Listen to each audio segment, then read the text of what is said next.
Greetings, YouTube. Danny Staten here. On the Daddy Damn Blog!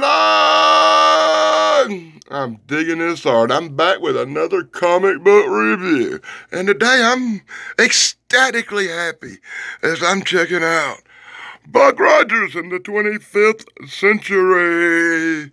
A really cool Buck Rogers in the 25th Century comic book based on the Buck Rogers movie, and I'm so lucky. I'm starting out with a number one. That's right, blast off with in part one of the movie adaptation, and I'm so excited. And then I discovered a problem. And I texted Chance Bartel, the nostalgic Bloodbath guy, and he hadn't gotten back to me yet and asked the question. It says number one on the cover. It's obviously the first one. It's so much the first one, it starts off with Buck Rogers going into space. You know, the beginning. But yet, when I checked out down here at the bottom, it said number 2, 1979. Like there's one before this. It's boggling my sad little mind as I check out the beginning, number one in my mind, from Whitman Comics, Buck Rogers in the 25th Century. The movie starring Gil Gerard, Aaron Gray. Wow, did I remember her name? Do you remember Buck Rogers?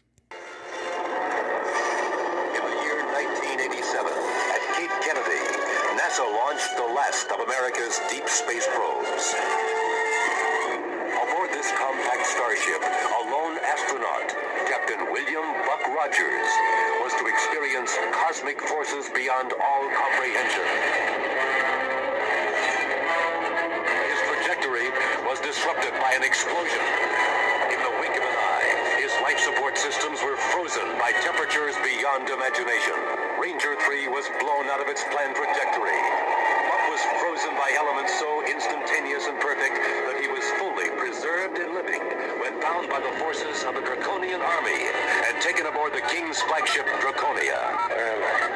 You were aboard the King's flagship Draconia under command of the Royal Princess Ardala on its way to Earth on a peace mission.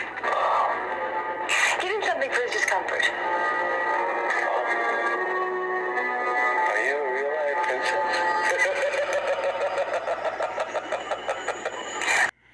Yeah, the last time I did one of these Buck Rogers comic book reviews, I checked out number 11 with the really cool Wilma cover. Check that out. It's up here on YouTube. And I think I put the intro in it and got a copyright. So let's don't make the same mistake twice and overdo it and just jump right on into this here Buck Rogers in the 25th Century, which starts out just like the movie. I know Dave Sunstorm calls this the good stuff. Oh my God. Oh, you get a inside the front cover really big commercial for some Hostess cupcake Twinkies. You know, the reason some people my age probably had just diabetes now. Oh God. Oh God, this comic book's from 1979, and I have to say I'm loving the art in it. It looks old school. It don't glitter. It don't gloss. It looks like a real comic book, the kind I used to read in my youth. Hell, back in 1979, I probably still read a comic book or two. I was pretty young back then. It starts out just like the movie, just like the TV show. Buck Rogers heading off into space on a deep space mission.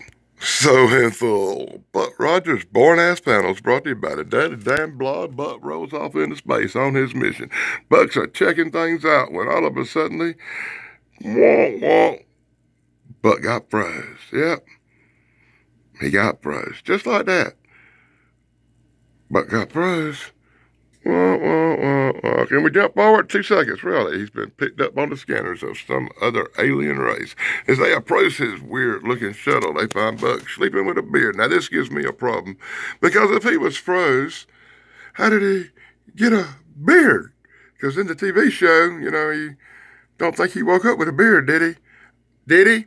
Did he? Let me know in the comments below if I'm right about that. I don't even think he woke up with one in the damn movie.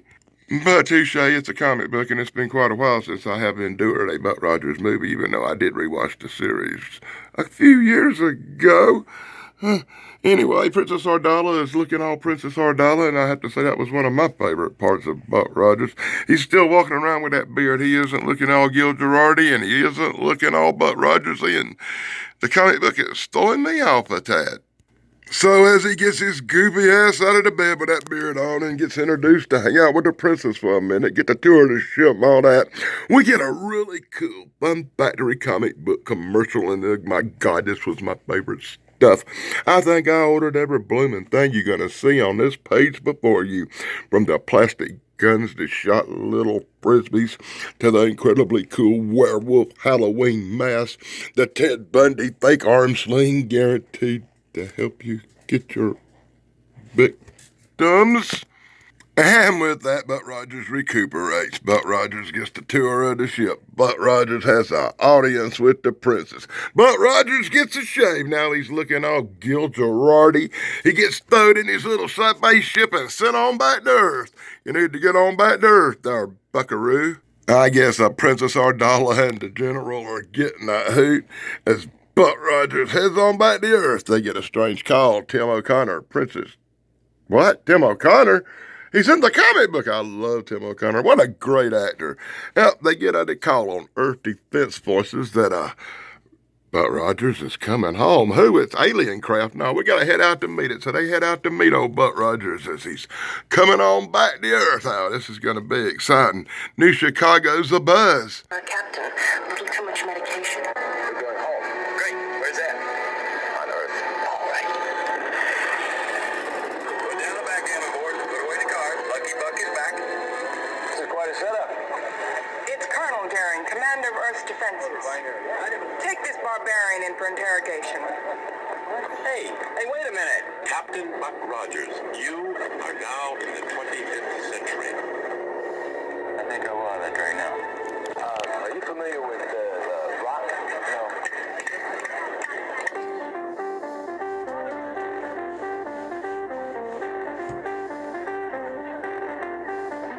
What are you doing?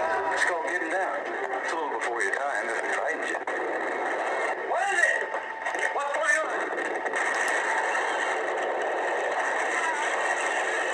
Ships simply explode. That's impossible.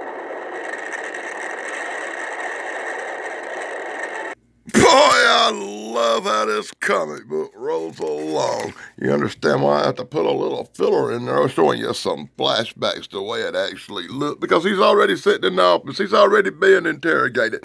He's already with that stupid-ass little round Dr. Theo Bucks, Unit Jim Bucks robot. I hated that little round bastard, I have to admit. It was one of the stupidest little robots I ever saw in my life. Stupidest little talking heads. I always wondered why that sumbitch didn't roll away. I couldn't tell you how much this irritated me in the Buck Rogers series. Of course, then season 2 came out, and well, oh God, you want to talk about irritation? No, we won't go there.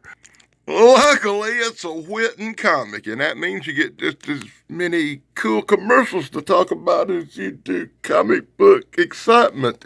Yeah, that's right. You could have sold grit. You could have sold that shit and won a prize. They even have enough balls to put the pictures of the crappy prizes you could have won in this comic book. You could have had the super iron-ons where you could have been Sean Cassidy or Grizzly freaking Adams on your back, or a kid who lives rent free. Oh, my kid should have had that back patch. Geez, you could have had these really cool iron-ons too and supported your Native Americans and hippies at Unique Products. Do you get the feeling Unique Products in the 70s were owned by the flower people? Oh, I don't see how they pack so much excitement in one comic book. That's right, the excitement of Tweaky, beep, beep, beep, beep, beep, beep, beep, beep, beep, and Dr. Roundass introducing Buck to the 25th century. I'll have that drink now, says Buck Rogers. I'll have that drink now. I'll have that drink now. Hey, we saw that in the preview. Yeah, Wilma and the doctor say, yeah, we're buying his story. Theo tells him, yes, it's true. Buck is from the past. He's from the past. I can't believe it's from the past. They wasn't this much exposition in the damn movie talking about him from the past. Let's take him out and give him a tour of the city. With this kind of excitement, only one thing could happen next, and I hadn't looked. Bam! A commercial. How did I know it was coming? You could have flipped it. I feel like flipping it off. It's got so many commercials in it right now. You got Frankenstein, Spider-Man, the Hulk, stupid big bird-looking thing. That reminds me of somebody. Underdog, Woody Woodpecker. You could have flipped it. You could have stuck it on your finger, and when you flip somebody off, they could have saw the Hulk ball. And you could have had a little piece of Native American history. I always talk about this, where they rounded up thousands and thousands of Native American artifacts and sold them 50 cents each or 3 for $1 in comic books. Oh God, this is a good place for shout outs. Be sure to check out Thrash Pondo Ponds, my partner in crime. We're taking a break from our show for 2 or 3 weeks, summertime and having to deal with 4th of July activities, but we'll be back around about the 1st of August with all new shows. Thrash and Dan Save the World with a whole new look and maybe a new crew. You don't never know what might happen. We may add a few people to our panel. Something big might be in the works. Be sure to check out Dave Sunstorm, our incredibly cool, good stuff community leader, and his brother Steven Sunstorm, as well as the golden rage of TV, Pat McCormick. Hey, Pat, I need a new shirt. Hint, hint, hint, hint. And then let me get through the list. Be sure to check out the unapologetic geek, Eric McGill. Hey, he's got a new book right there called Paradox. Be sure to check that out. Bay, over at Brain Bender's Banner. You can see me over there on panel every Saturday night. And that's one of my favorite places to be. As well as our good friend Corey at Corey's Comedy Channel, the only YouTube channel with business cards that I know of. My good friend Bigfoot, Michigan Rob at True Cryptid Encounters. You can see him on YouTube, BMR Show, Bigfoot Michigan Rob, and be sure to check out his books. I'm fixing to start book 2 as soon as I'm so far behind on books. And while we're talking paranormal, I'm trying to get this done quick because my friend Eric's back today. Probably by the time you see this video, Supernatural Crossroads with Eric Wood will be on. So I need to hurry up and get this done, get it uploading so I can kick back and enjoy the show. My Tuesdays are always busy.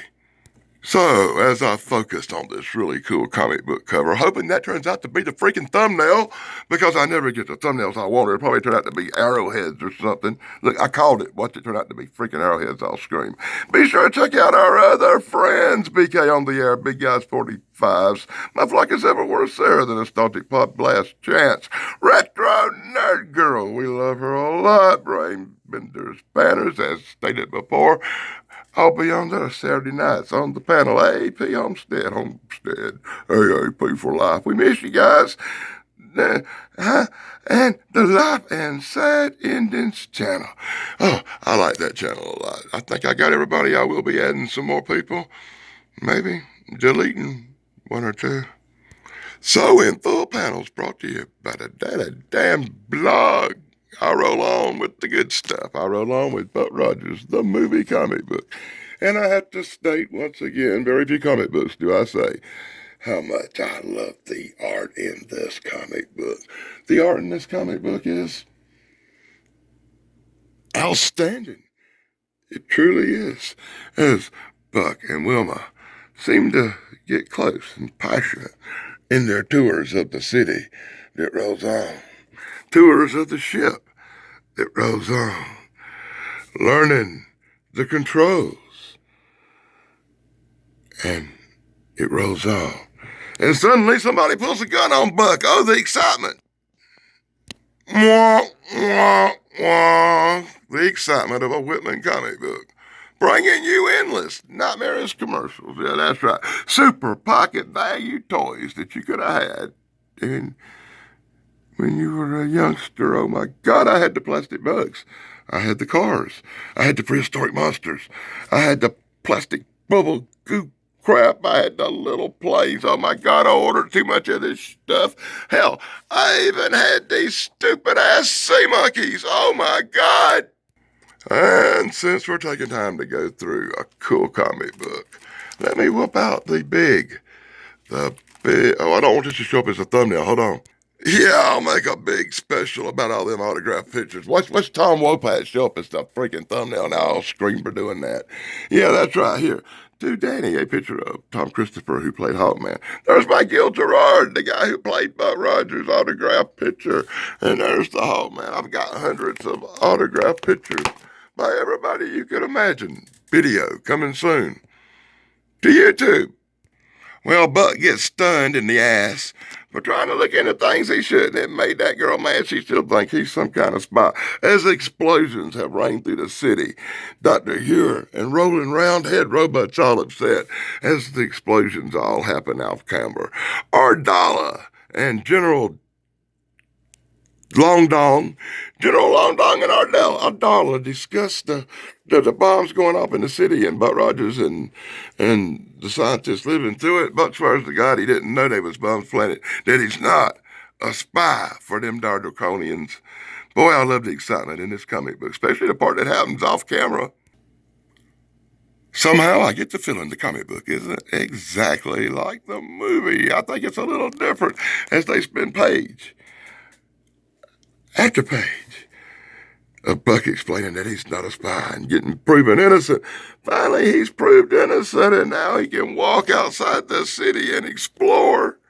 So, according to the comic book, they found him innocent. And right after that, he gets started, headed out towards the abandoned city where the mutants are, looking for clues about who really planted the explosives. Because we're sure that who planted the explosives, who did the little bombing we didn't see, the bombing we didn't see in the comic book, mind you. That bombing was done by people from a city we're just now finding out about off in the outside the dome, and they're mutants. But I knew that from the movie, but I don't remember it exactly that way. Do you?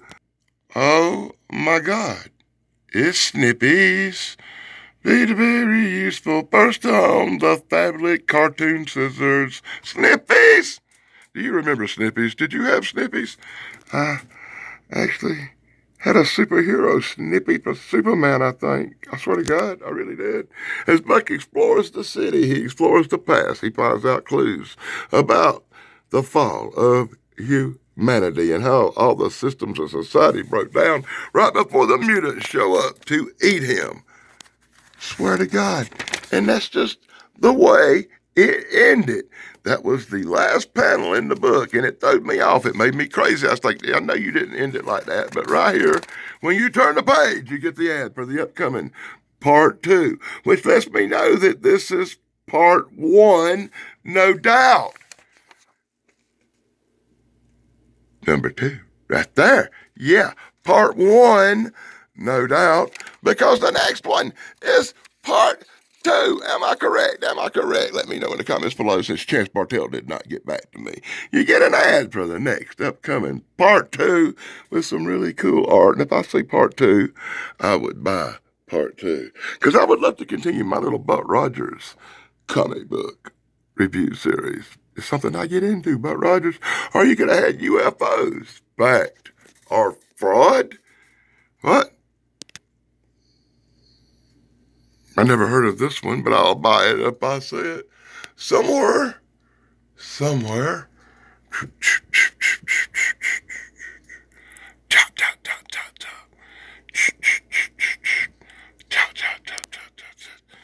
I have my own UFO stuff.